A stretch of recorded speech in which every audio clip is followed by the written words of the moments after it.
I'm honored to have Tom CREAN on the show, college basketball analyst for ESPN and a National Coach of the Year, mind you. Tom, thank you. Thank you, Kay. It's great to be with you and appreciate Matt Hamilton asking me to do it. Yes, Matt Hamilton, big friend, fan of yours, and as am I, because I mean, my sister went to Marquette in the Dwayne Wade era. My brother went to Michigan State in the Tom Izzo glory era, which has been the last 30 years, let's be honest. So lots of connections here, lots to talk about. I'm getting set for tomorrow's action, Friday action. We even have action today. But the name that I keep seeing everywhere is Cooper Flagg, Belle of the Ball. His name is trending everywhere, dealing with the ankle injury. His coach said full blast, full go, like let's go. I forget what the quote was actually. Oh, he said he's full steam ahead. Sorry, that's what he said. If you're the coach, how are you handling this injury? Well, I think every day you're just trying to measure where it's at. And I think it's still early in the week with them playing Friday and potentially Sunday in Raleigh. You're not in a huge rush to get him back early in the week. You want him as close to, I would say 80, 90% as you possibly can get him as you get closer to Friday. And if he's not, I really don't think that you play him. I think you're going to win the first round game with the team that you have. I mean, you have an outstanding team that's full of veterans and full of future first round picks. So the problem with the ankle injuries, if you're trying to win a national championship like Duke is that if you put him out there at 60, 70%, and he's a tough guy, I mean, he'll play through it. That's not what the issue is. But the nagging injury that continues to be, that takes away his speed, his quickness, his bursts, things of that nature, it's just not worth it. So your whole goal is to get him actioned, have him available for Friday, make a decision if you want to use him Friday, but really have a great view that you're going to have as close to 100% as you can possibly get of Cooper Flagg by Sunday's game.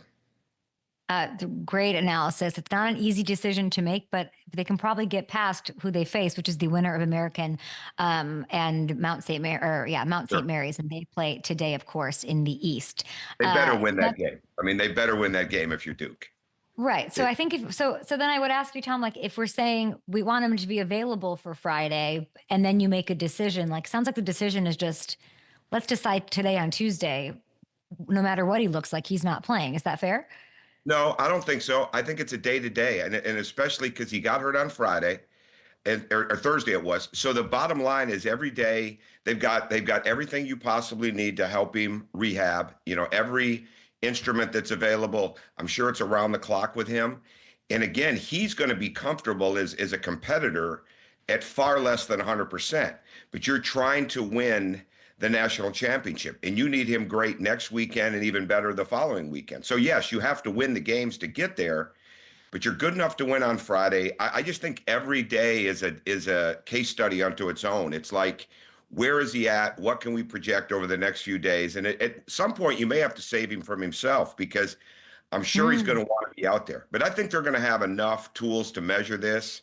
I don't think they'll rush him. I don't think he's going to be 100%, but I think he'll be as close, and they'll be able to gauge it. And I think they're as legitimate as anybody to win the national championship with him.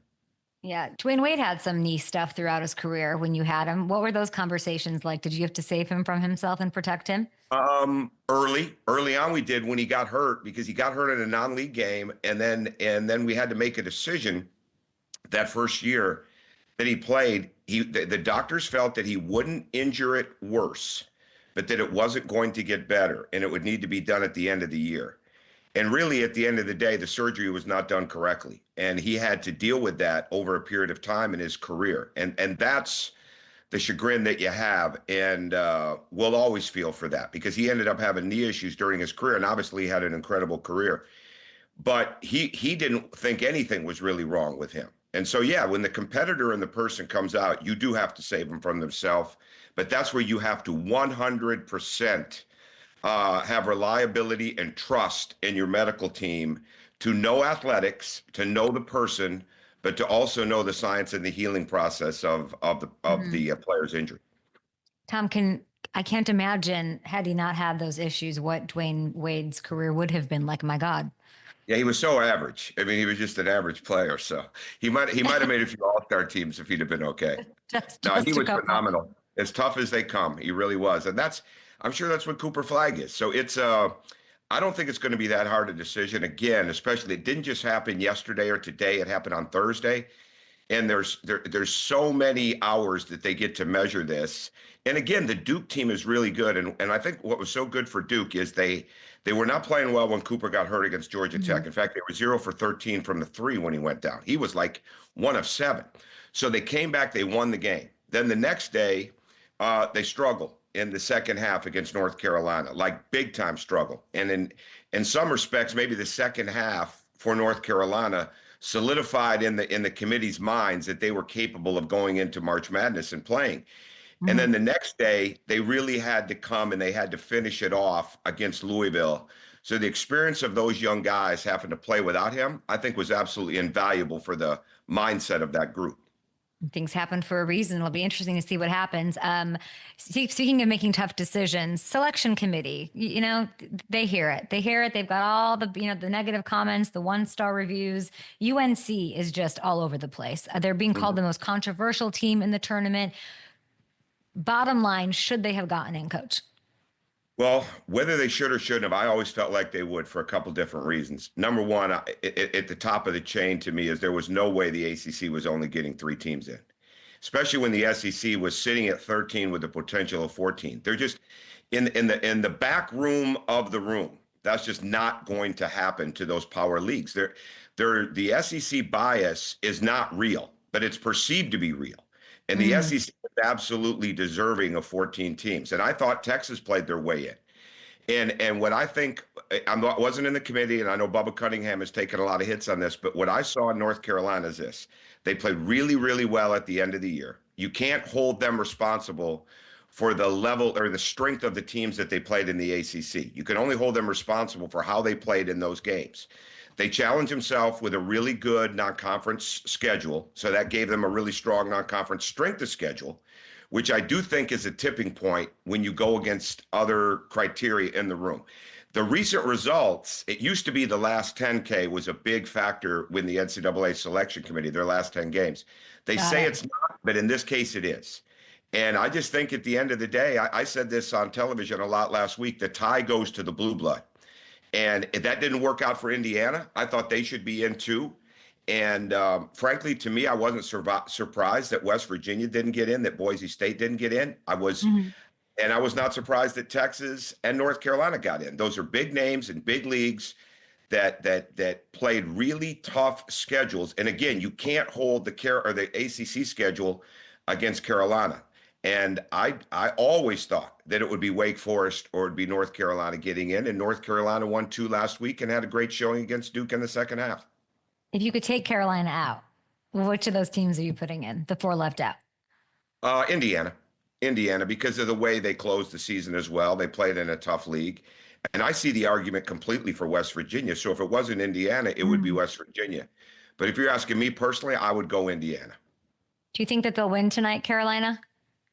I'm calling those games. State? Yeah, I'm calling those games in Milwaukee for Westwood. I do think they will win tonight. I think they will have a harder time in Milwaukee, but I do think they will win tonight, yes. I think you could tell those kids, those young men, I should say, they were absolutely relieved, excited. When they showed video of them reacting to the news, it was like somebody had taken a 100-pound barbell off their back. And I think they will play that way tonight. The problem for Carolina tonight or any other night is, are they going to get back on defense? Are they going to get the ball stopped? Can they protect the rim defensively? And can they get enough scoring from their big men to offset the other team's front line scoring? Those are the issues to me, because they're going to score points. Tom, you're crushing it. You've got Westwood. You were at the SIU Edwardsville game. You've got this game in Milwaukee. As glamorous as this on-air. Marquette beat Missouri one time too, by the way. Marquette beat Missouri in 2003. I just want to put that in there. Okay, sounds great. I love that. You're so passionate about the game, the business, all of it. I'm so curious, as you've been doing this a couple seasons now, are you seeing the tourney differently not being in it as a head coach? What changed in your head? Like, I'm just so curious when you get to take not even a step back, but just a different step, a different lens. Well, I see the game. It's actually funny you said that, because I see the game I watch so much film because I do so much studio work that like I see the game differently. Like I see the game Hmm. actually, and I coached 22 seasons as a head coach. I see the game differently from where I sit. And I think I see the game unfolding differently when you're not in the emotional state of being the coach of your team. I don't think I'm not sure the committee really looks at, and that's why I think the Carolina getting in was a sign in the right direction. I think the committee is looking far too much at the numbers.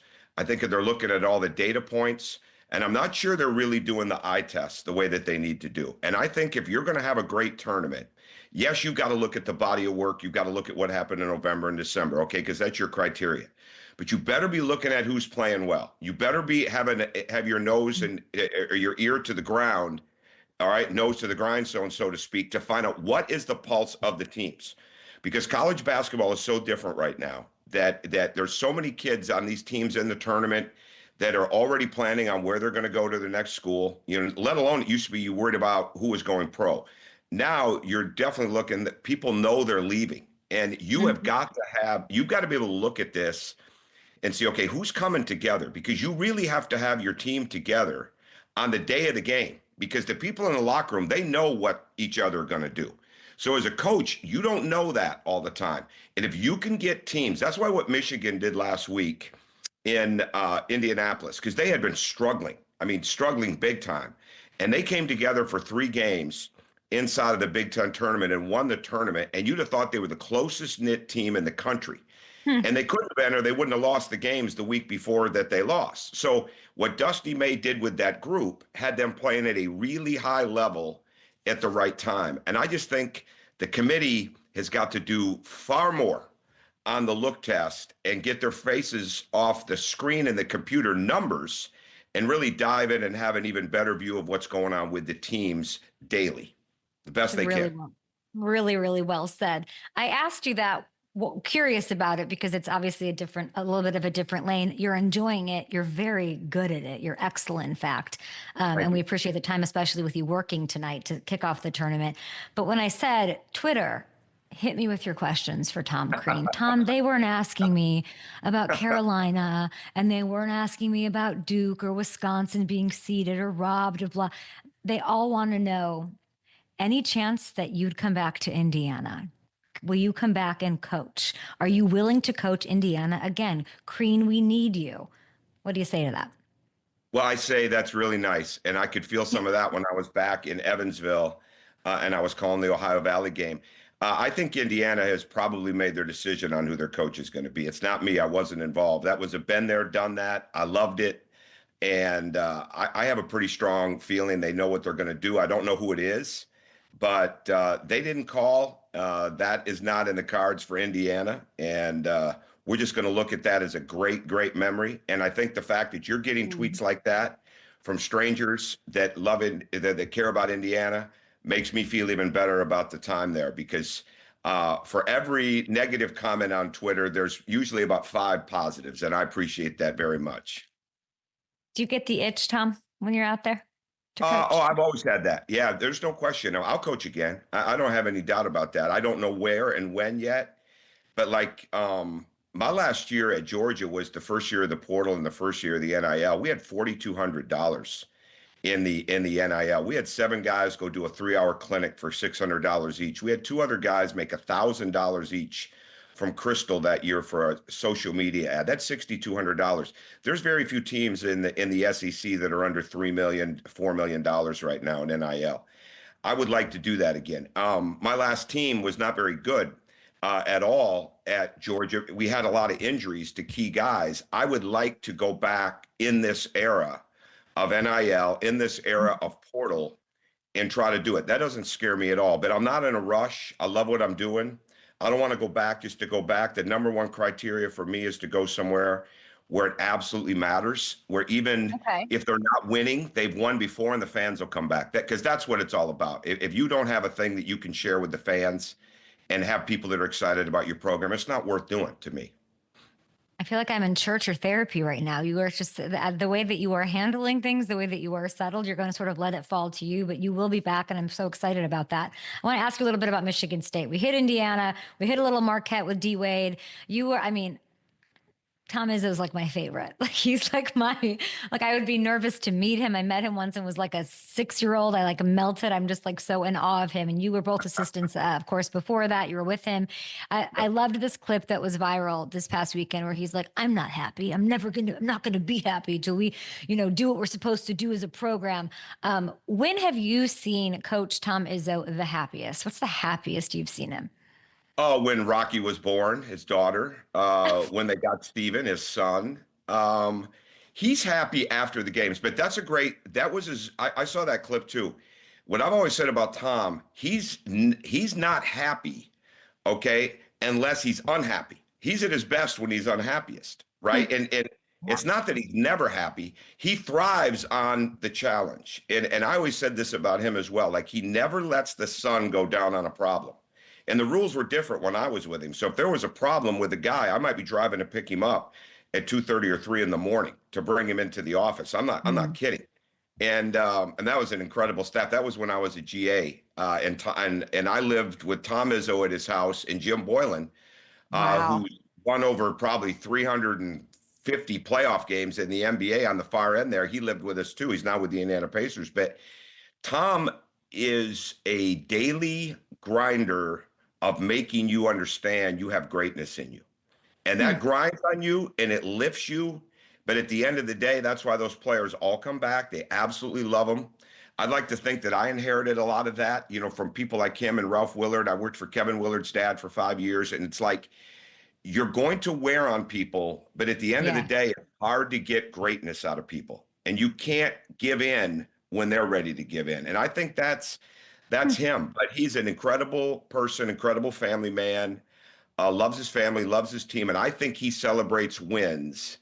He's not one of those guys that's going to the bar and shutting it down when he celebrates wins, but he celebrates wins with the people around him, as well as he commiserates on the losses. And I mean, so he's going to get the most out of a win because he's certainly going to get the most out of a loss when it comes to bringing it to fruition and getting it better. I feel like the world has changed over these 30 years. I mean, that's like obvious, but especially NIL, all of that. And he, in my view, just as an outside, he hasn't changed. And maybe that's like his superpower. He's like, I am who I am. Have you noticed, has he evolved? Like you have to be able to evolve. What is the one thing that you've seen him, area that you've seen him sort of grow or change in this time where I really feel like everything, he's like, I'm going to do this my way. This is the way that I'm going to do it year in, year out. And that's sort of like why he's incredible. Maybe the best tournament coach ever. Well, he stayed with the process. Going back to our first time in the tournament, we played in Hartford actually, and we were playing Eastern Michigan in the first round. And then if we won, we ended up playing Princeton, who had beaten UNLV. And the first 2 years we went to the NIT, and he's been to the NCAAs every year since. So he started that year 20 to 25-minute quick hit meetings that might be film, it might be walkthrough in the hotel ballroom, it might come back to film, but he never kept the team long. And that was a difference for him because we'd have some really, really long meetings. And the rules were a little different back then with time spent. But I think he stays true to that as much as anything else all these years later. And we're looking at 3 decades. He keeps the meetings short inside of the tournament. He makes the points he has to make. Now, he's in the film room, but he makes the time with the players extreme high level quality where it used to be quantity. And I do think that that's where he has evolved. I think he's never going to change on how he attacks the problems that he sees. He's never going to accept your mediocrity. He's never going to accept your bad body language. That's a great clip right there because look at the eye contact. And Jace Richardson was in that clip. The last thing I did for Tom before I left and we went to the Final Four is help him recruit Jason Richardson, Jace's dad. So crazy. That's so Yes, crazy, absolutely. Tom. I know it. And it's awesome, right? So like Jace Richardson has grown up revering Tom Izzo. But when you play for him, it's a lot different because now he's coming at you. He's coming at you instead of his dad, right? And he's had to learn how to deal with that. And I think those kids have always felt that Tom loved them. That's why his transfer list is as small as any coach in college basketball over 30 years, because people don't want to leave that environment. It's not just because Michigan State is a great school. Your sister, I'm sure, knows that. The bottom line is he puts an environment together there that's really hard, really challenging, but the parents figure out, like, you know what, he's doing something for our kids that they really need. And I think, they've got money. They're not, it's not like it's not like they took a oath of poverty, inside for those players, for them not to make money. They're making money, but he's not out there spending crazy money No. to bring guys in. They earn it while they're there because they earn everything that he wants them to have to be successful. Is this the championship team? Is it giving you that vibe? Oh, they're there. Yeah. Personally, I think it comes down to them and Auburn inside of Atlanta. And fortunately, I'm going to be for Westwood for that as well. Okay. At the Sweet 16. I do think this is the closest he's been, because for whatever weaknesses they have offensively, when they're not shooting the ball well, they make up for it with getting steals, layups. And this tournament, there's so many things that go into this tournament. You got to be able to protect the rim. Everybody talks about guard play. You got to be able to protect the rim for the people that are filling out their brackets. Who can really protect the rim? Who's making free throws? All right. And who has numerous ways to get fouled and to get free layups? And transition defense, throwing ahead on the break, making cuts, getting on the offensive glass. Those are all ways to get to the foul line or to get layups. And Michigan State does that as well as anybody in the Big Ten. So absolutely, I think that they could get to the Final Four and win it. I just wanted to hear that, Coach. I just wanted to hear that. Okay, before you go, we're going to do a speed Missouri, round. your team, right? Aren't you Missouri?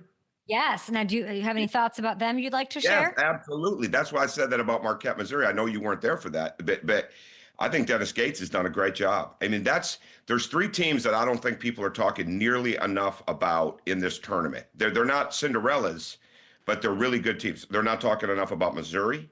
They're not talking enough about Texas A&M, and they're not talking enough about BYU. But I think Missouri, he's got legitimate ways to get fouled, and he can dominate the foul line in a game. And how the game is officiated in the NCAA tournament is sometimes different than the leagues, but he's got a lot of different ways to get to the foul line. Dennis can win this week. Dennis of Whitney Young. He went to my high school too. Lots of connections over here. I want to get to Whitney Young. I have Cordell Henry from Whitney Young. There we go. When I was at Marquette. I love Whitney Young. I love this. Thank you. I appreciate that. Not a football school. I work in football, but definitely a basketball school. I want to get to some predictions. It's time for Up and Madness with Tom CREAN, future head coach, but now he's crushing it for ESPN and Westwood. Rapid fire here. The team no one's talking about that could end up in the Final Four. Maryland. Ooh. The first one seed to lose and break everybody's bracket. Auburn. UConn starts as an 8 seed. No one thinks they'll be able to pull off the three-peat. Do they have a shot? They have a shot, but I think it's going to be really, really hard to get by Florida. I have Florida winning it all. Oh, the one player people need to pay attention to during March Madness. R.J. Lewis Jr. from St. John's would be one. And then if they're looking for a combination that isn't getting enough attention, I'd go Will Richard and Alex Condon from Florida. You're going to make me sound so smart at the bar tomorrow. Tom, you're the best. Which Harbaugh would make a better college basketball coach, John or Jim? That's a great question. If the game was coming down to you had a week to prepare, I'd give it to John because he'd get the team absolutely aligned. I've never been asked this on basketball. If it was a one day and you gave the team to somebody in the day, Jim, because he's going to find a way to make that team more competitive and tougher than they even possibly think they can be inside of a couple of hours, just like he did at Stanford football. Are you a perfect brother-in-law that you found a way to pick both of them with this question? Like you know what you're doing. You know what you're doing. No, I don't differentiate. Yeah, I got the best Harbaugh, though. I got the best looking Harbaugh. I got the most competitive Harbaugh. Joni's the best. So yeah, there you go. I don't ever pick those. I don't ever pick between those. We should have picked Joni to be the coach. We used to never see it, the 16 seed beating the 1 seed. It's happened twice over the past 7 years, I learned this morning. Which 16 seed has the best chance? None of them. None of them. Absolutely zero. Can't even answer. No Edwardsville love? Come on, let's go. Now they're my favorite 16, maybe of all time because of Brian Baroni. But they put him against Houston. I mean, Houston is really, really good. So if you're going to make me pick, I'm going to go SIU Edwardsville out of love in my heart. But I'm not doing it out of my brain. But I do love Brian Baroni. He's done an incredible job there. And they're my favorite 16 seed. I like a favorite 16. We're going to take a TV break. We're still live on YouTube. We will be back with Eli Cox to talk NFL draft, but I have one question for you, Tom. That might be the hardest question, even harder than the Harbaugh choice here. Okay, let's see where this is. Okay, we had a great Twitter question for you, and it is, make a starting 5 of the players you've coached. Who's in there? Wow. Wow. I can't do that. No? I can't, but I'll try. I'll try. No, Okay. I'm not doing that. I never do that. Why? Like you, Kay, I think your show is great. I never do that. I never pick those players. So I never do it. Wait, I'm sorry. I absolutely love that you won't do it. I love it. Anthony Edwards is one of my favorite NBA players. You've coached him, of course. When did you know this guy was different? Oh, I think the first weekend, when I got the Georgia job, the first place I went when the recruiting period opened was to Indianapolis to see him play in an Under Armour AAU tournament. And I'd seen him on film, but I'd never seen him in person. And he was still a sophomore at that point because he jumped up a class to come with us. So he was actually a high school senior when he played for me, but because he jumped it. But when I saw him that weekend in Indianapolis, I mean, that was like we'd have taken him right then, immediately built the team around him at that age. You could see that he was untapped in how good he could be, but you could see that the God-given talent was in there. So from that very beginning, I could see it. First weekend. I think he'd be in your top 5. I'm saying it. Oh, he'd be there. Yeah, he'd be there, but I'm just not giving it up personally. Of course, I get it. College basketball analyst Tom CREAN, thank you for joining us. By the way, everybody listen to the call for San Diego State and North Carolina tonight on Westwood One. Thank you, Coach. Thank you, Kay. Thanks for having me.